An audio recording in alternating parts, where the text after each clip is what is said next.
مولاي صل وسلم دائما أبدا على حبيبك خير الخلق كلهم. مولاي صل وسلم دائما أبدا على حبيبك. بسم الله الرحمن الرحيم. السلام عليكم ورحمة الله وبركاته. الحمد لله رب العالمين والعاقبة للمتقين ولا عدوان إلا على الظالمين. أشهد أن لا إله إلا الله وحده لا شريك له وأشهد أن محمدا عبده ورسوله. اللهم صل وسلم على محمد وعلى آله وأصحابه وجنوده ومن سار على نهجه وتبع بدعوته إلى يوم القيامة. أما بعد، أصبحنا على فطرة الإسلام وكلمة الإخلاص وعلى دين نبينا محمد صلى الله عليه وسلم وعلى ملة أبينا إبراهيم حنيفا وما كان minal musyrikin. Hadirin para jamaah, bapak-bapak, ibu-ibu, rahimakumullah. Alhamdulillah, puja dan puji syukur selalu kita panjatkan kepada Allah Ta'ala yang telah memberikan waktu, kesempatan, kesehatan kepada kita sehingga kita bisa melaksanakan rangkaian ibadah di bulan Ramadan ini. Mudah-mudahan Allah Ta'ala menerima dan melibatkan seluruh amalan kita. Amin ya rabbal alamin. Para jamaah rahimakumullah, bulan Ramadan adalah bulan yang disebut dengan musim ketaatan, musim ta'ah. Dan pada bulan ini kita kaum muslimin semangat dan gelora kita untuk melaksanakan kebaikan melebihi dari bulan-bulan sebelumnya.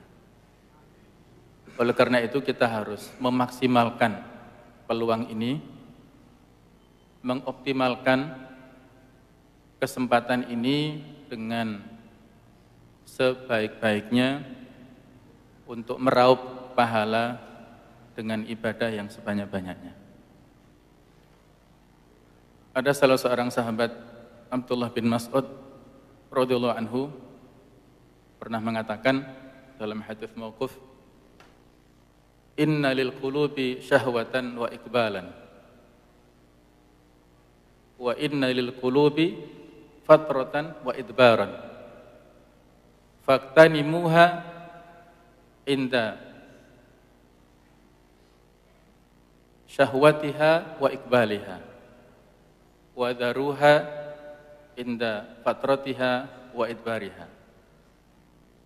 Yang artinya adalah bahwa hati-hati manusia ini memiliki gelora dan semangat, dan pada saat yang lain dia memiliki rasa malas dan jenuh.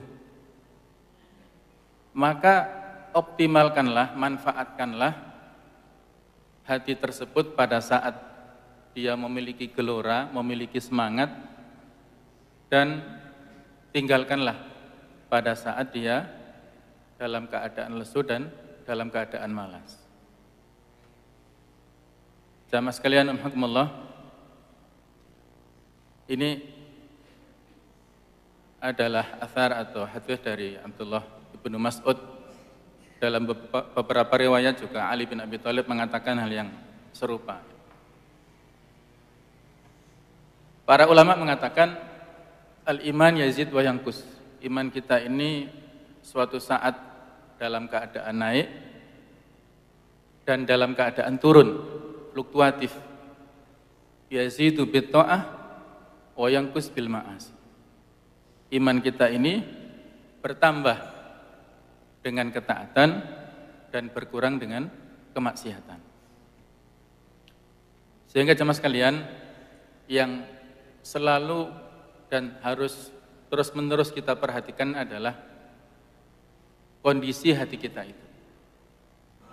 Jangan hanya kita memperhatikan kuantitas ibadah, kuantitas amalan, tetapi yang lebih dari itu adalah bagaimana amalan ataupun ibadah kita itu berkualitas.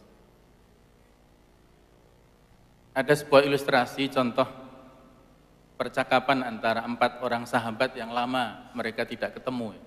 Mereka saling bertukar informasi. Bagaimana kabarnya masing-masing? Orang pertama mengatakan begini, alhamdulillah, sejak saya rutin melaksanakan sholat duha, rezeki saya lancar, bisnis saya lancar. Anak saya sudah mau lulus SMU dan mau kuliah ke luar negeri, dan masih banyak nikmat yang lain.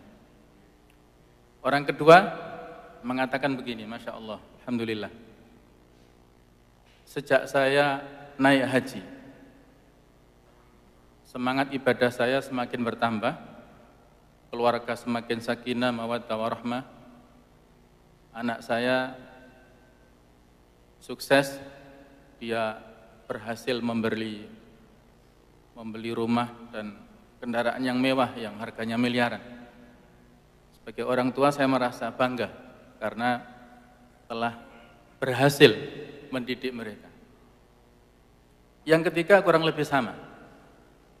Alhamdulillah, kalau saya setelah rutin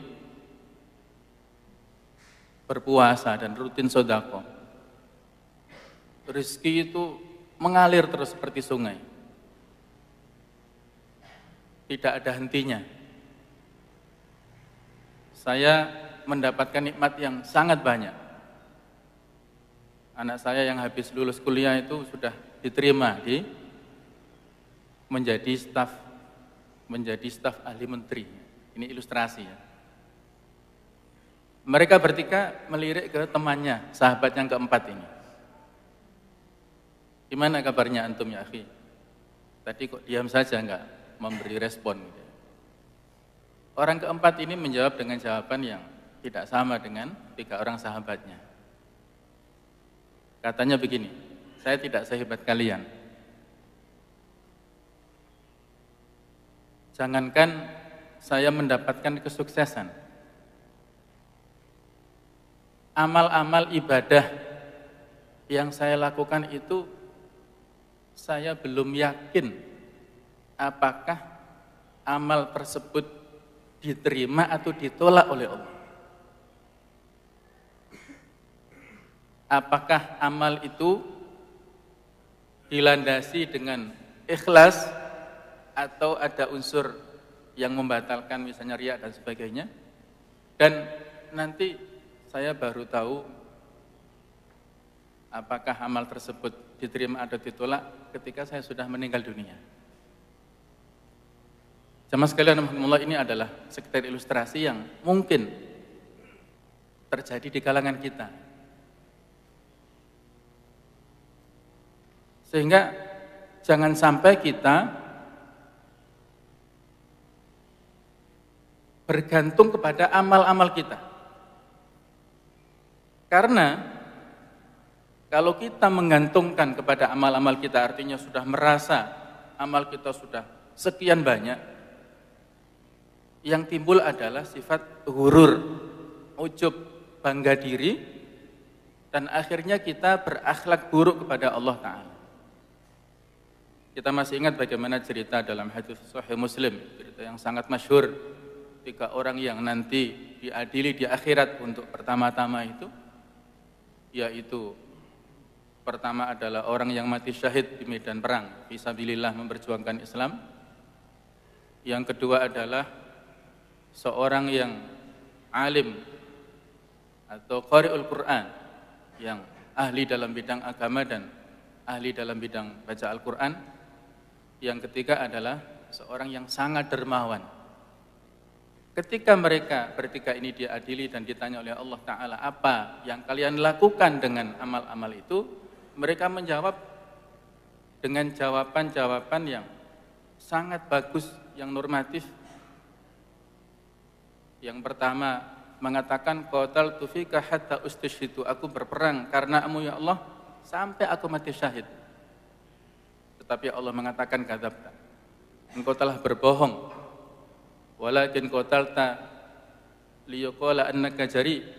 Akan tetapi engkau berperang itu supaya engkau mendapatkan predikat sebagai pahlawan, sebagai pemberani. Allah menolak amalannya itu dan diseret wajahnya dan ditelungkupkan sampai masuk ke neraka jahanam. Yang kedua nasibnya juga sama. Dengan ilmunya, dengan nikmat keahliannya dia membaca Al-Quran, dia diseret wajahnya karena dibarengi dengan riya, dengan unsur-unsur ingin mendapatkan pujian dari manusia. Yang ketiga juga sama, kedermawanannya yang sangat banyak itu dibarengi dengan riya, dengan sum'ah, ingin mendapatkan pujian supaya mendapatkan citra yang positif di masyarakat, sehingga Allah menolak amalannya dan memasukkan dia ke neraka jahanam. Ini sebagai ilustrasi dan sebagai nasihat bagi kita semua jemaah sekalian, bahwa banyaknya amalan yang kita lakukan ini belum bisa memberikan jaminan apakah kita selamat ataukah tidak nanti di akhirat, karena belum tentu amal yang kita lakukan itu makbul atau diterima oleh Allah Ta'ala. Nah, jamaah sekalian rahimakumullah, oleh karena itulah kita dituntut untuk selalu memohon rahmat dari Allah dan beristighfar, memohon ampun kepada Allah Ta'ala terus menerus, tidak henti-hentinya. Karena sesungguhnya dengan rahmat itulah, dengan kasih sayang Allah itulah, Allah memberikan kemudahan kepada kita untuk istiqomah dalam melakukan ketaatan. Allah selalu memberikan kemudahan kita, memberikan taufik, hidayah, petunjuk kepada kita, sehingga kita mudah untuk melaksanakan segala jenis ketaatan, khususnya di bulan Ramadan ini. Dan jangan sampai dalam diri kita ada unsur hurur, ujub ataupun sombong yang ketika penyakit hati ini ada kemiripan. Ada sebuah pertanyaan begini. Kenapa Allah menerima taubatnya Nabi Adam dan tidak menerima taubatnya iblis? Mungkin ada pertanyaan begitu ya. Ada seorang tabi'in yang memberikan penjelasan begini, yaitu Sufyan Ats-Tsauri. Ketika orang melakukan kemaksiatan karena dorongan nafsunya, maka masih ada harapan Allah menerima taubatnya kalau dia mohon ampun kepada Allah. Tapi kalau orang melakukan kemaksiatan atas dorongan kesombongannya, kecongkaannya, maka sulit untuk mendapatkan ampunan dari Allah. Mungkin itu terdengar ekstrim ya. Mungkin ada sisi-sisi celah yang tidak 100% benar, tapi ini nasihat bagi kita. Adam alaihissalam, bapak kita semua, dia melakukan kemaksiatan, tergelincir, itu karena hawa nafsunya. Tetapi iblis, dia bermaksiat pada Allah itu karena kesombongannya. Maka beda, endingnya berbeda. Kalau Nabi Adam diterima taubatnya, tapi iblis nggak diterima dan dipastikan dia sampai akhir tersesat dan masuk ke neraka. Oleh karena itu jemaah sekalian, kita harus selalu dan selalu menjaga, terus bermuhasabah, mengevaluasi, menimbang-nimbang. Hasibu anfusakum qabla an tuhasabu. Kita timbang-timbang amal kita terus-menerus dan merasa belum cukup antara amal kebaikan yang kita laksanakan dengan banyaknya kemaksiatan dan dosa yang kita lakukan. Dosa mata, dosa lisan, dosa tangan dan semua anggota tubuh kita itu. Dan kita harus khawatir jangan-jangan ibadah yang kita lakukan selama ini hanya semacam rutinitas, hanya semacam formalitas yang itu hanya dohir saja, gerakan-gerakan dohir.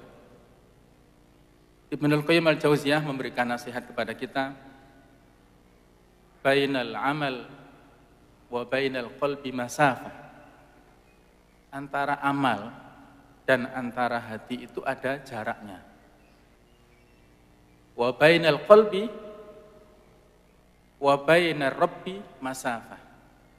Antara hati dan antara Allah, Rabb kita, itu ada jaraknya. Kita mungkin banyak beramal jamaah sekalian. Kita banyak sholat, baik yang fardhu ataupun yang sunnah. Kita banyak puasa, kita banyak tilawah khususnya di bulan Ramadan. Kita banyak melakukan amal-amal yang soleh, tetapi kadang-kadang amal soleh tersebut tidak sampai kepada hati kita. Tidak sampai menjadikan manfaat dan perubahan pada sikap dan tingkah laku kita. Dan Ibnu Qayyim memberikan lanjutan nasihat beliau, yang nasihat ini telak sekali ya, nasihat bagi kita semua. Faqad tajidur rajula aqwaman nas wa atwa'ahum fahuwa ab'adun nas anillah. Mungkin kadang-kadang kau menemukan seseorang yang orang itu adalah sepertinya orang yang paling bagus, orang yang paling soleh, yang paling taat, padahal sebenarnya dia adalah orang yang paling jauh dari sisi Allah Ta'ala. Ini nasihat untuk kita semua.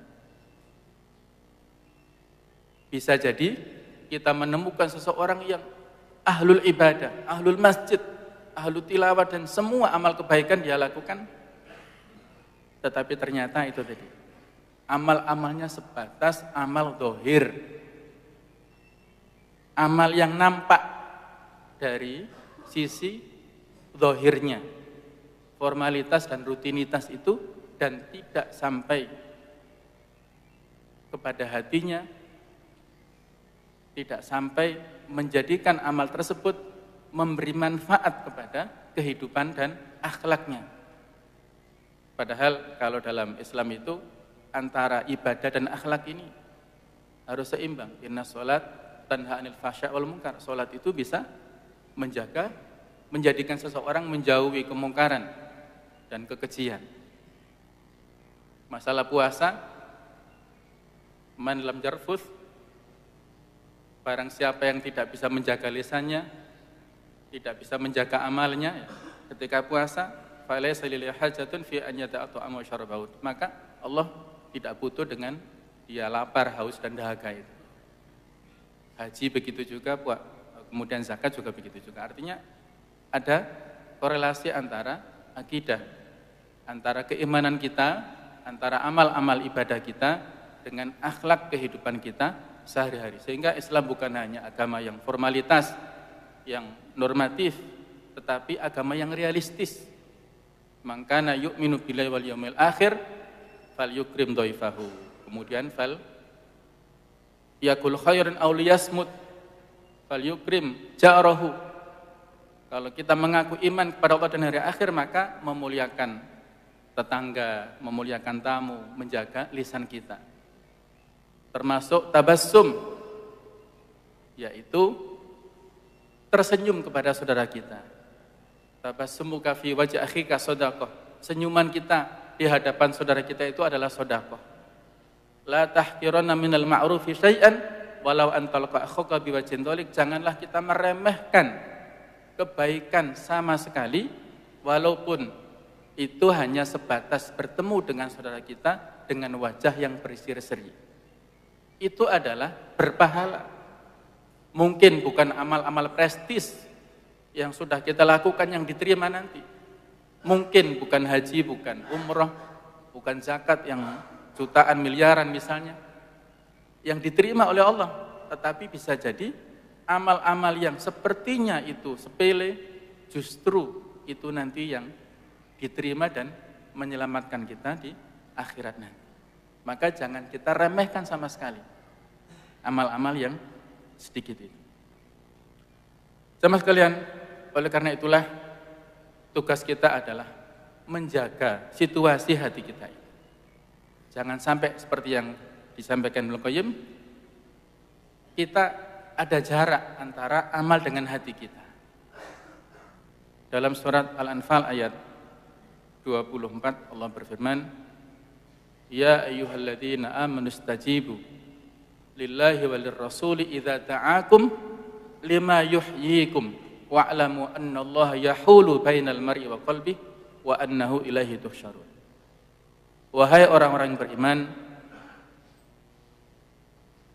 istajibu lillahi walir rasul, penuhilah, responlah, tanggapilah panggilan Allah dan Rasulnya kepada kalian, lima yuhyikum, yang bisa menghidupkan hati kalian.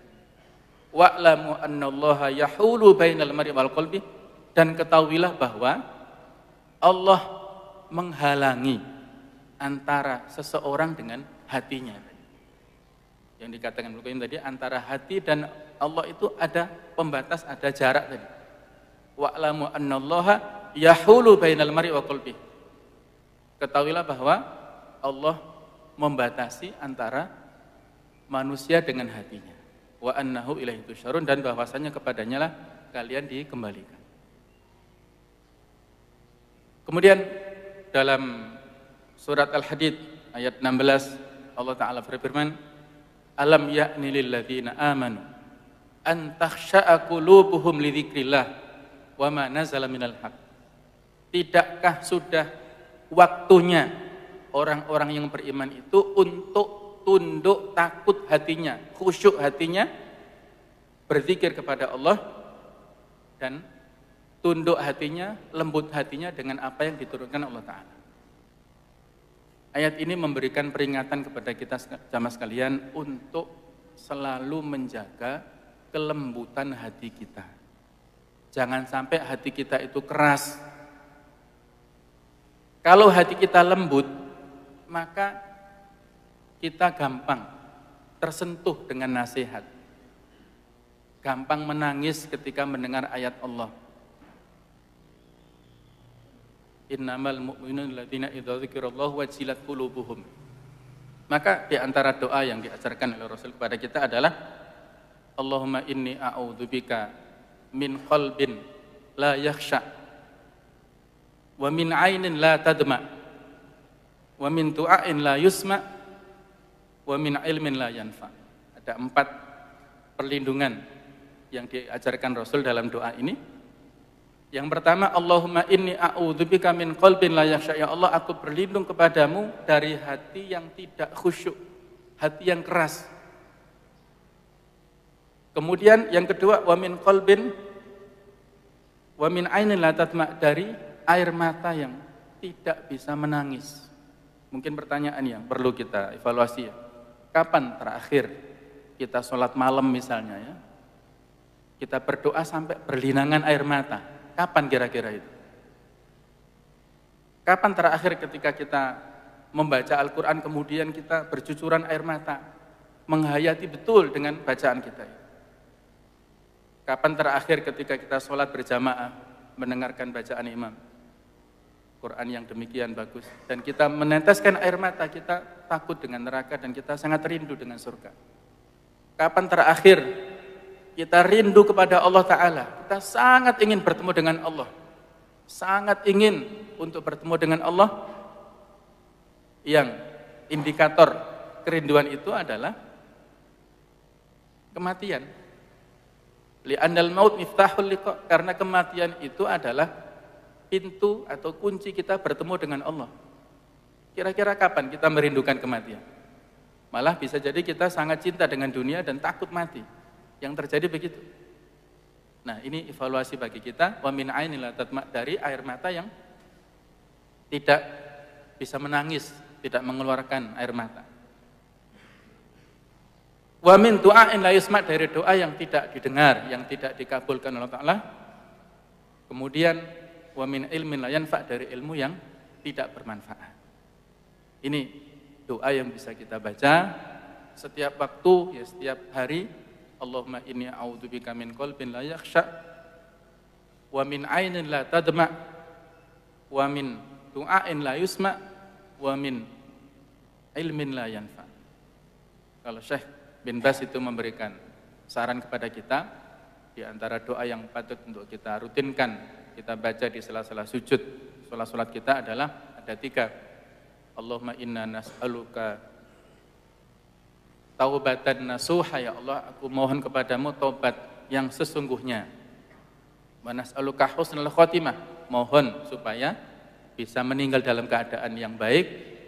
Yang ketiga ini, yang juga kita baca pada saat tasyahud, ya muqallibal qulub, tsabbit qalbi ala dini. Jadi intinya adalah pada kelembutan hati kita, pada konsistensi hati kita untuk selalu bergairah tadi, untuk selalu bergelora, yang dengan itulah mudah-mudahan Allah Ta'ala memberikan kemudahan kepada kita untuk istiqomah dalam melaksanakan ketaatan-ketaatan sampai kita meninggal dunia. Wala tamutunna illa wa antum muslimun. Demikian kurang lebihnya, mohon maaf. Wassalamualaikum warahmatullahi wabarakatuh.